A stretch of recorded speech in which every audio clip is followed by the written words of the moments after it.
If you're personally thinking you have a car right now, is financed, and you're thinking how could you get rid of that car? Maybe the car, you bought it, when you bought it you really liked that car and you thought about it, it's okay, I could make that $600 or $500 payment, no big deal. You didn't thought about it, but right now you have the car for 3 years, because the car always financed for 5 years average.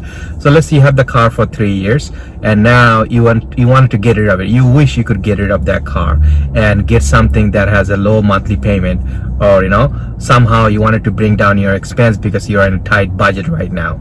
So there's a few options you have personally that you could use. I know there's not that many options, but if you're personally thinking how could you get rid of that car, it could be many reasons. That monthly payment is too high right now, you have to get full coverage, that's why you want to get rid of it. Maybe the car having some issue that you don't like it, you worried about it, maybe it's gonna cost you a lot of money. So many could be factor, or you moving, you wanted to get rid of it.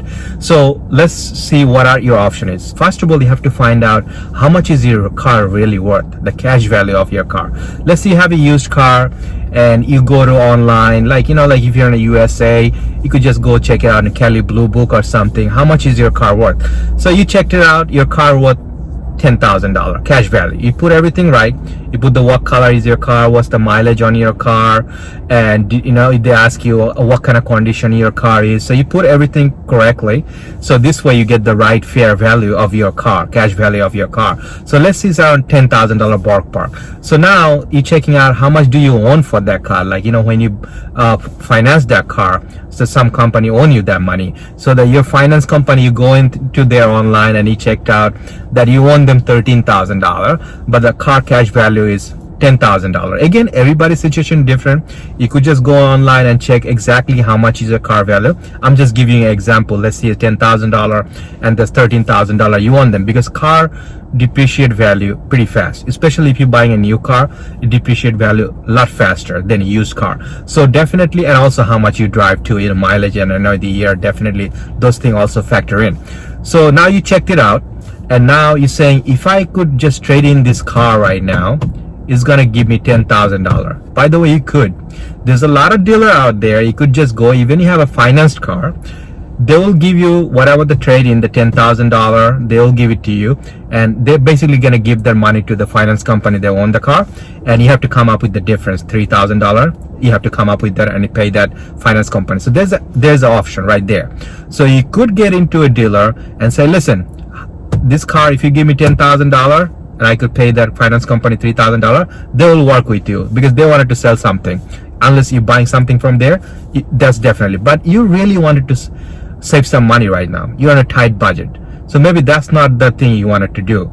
You just don't want it to go to a dealer and give your car and again pay for your finance company $3,000 and again get a new car with a big bill every month. Maybe that's not what you're thinking. That might not be the wise decision you could make. So what are other options you have? You could just go to a bank and get a personal loan. Let's say the car is $13,000 right now you need to pay off that finance company. And when you pay that off, $13,000, this car is yours. So basically, you're not going to have that monthly payment anymore.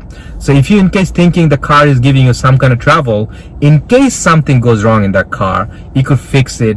The monthly payment you don't have anymore, you could save up some money, you could fix it or keep the car. Or you could have a lot of options now because it's your car.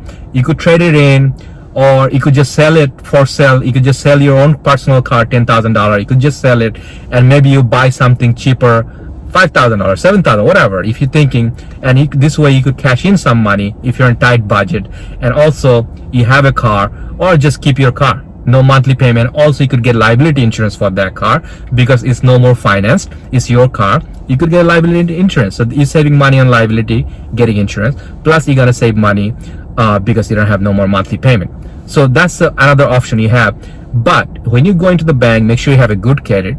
So even $13,000 loan you want to take, make sure you have a good credit so you get low interest. So this way, basically, you have to think about it. $13,000 loan I'm gonna take.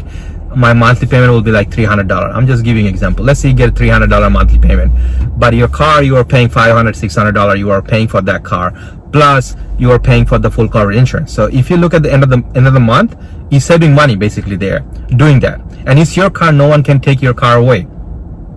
you don't have to worry about it. If you something happen, you lose your job, you cannot make payment anymore, and they'll take your car away from you, they cannot do it anymore because you own the car. It's your car. So that's another flexibility, that you'll feel personally. So your situation could be much different, but there is some option. Get a personal loan, pay it off. This way, it's your car is yours. Or you could just go to a dealer and just get the car, the cash value. So negotiate with them, make sure you get the top dollar for it. And if you have some money on the side, so this way you could pay it off with your finance company, pay rest of it. So this way you get rid of it. So hope this video was helpful to you. If you think this video was helpful to you, please give it thumbs up. And if you have any question, you could always ask me. Maybe a few things that I didn't go through the video, but your situation could be a lot different than other people. You could always ask me. Best of my knowledge, definitely I will try to answer it. Take care.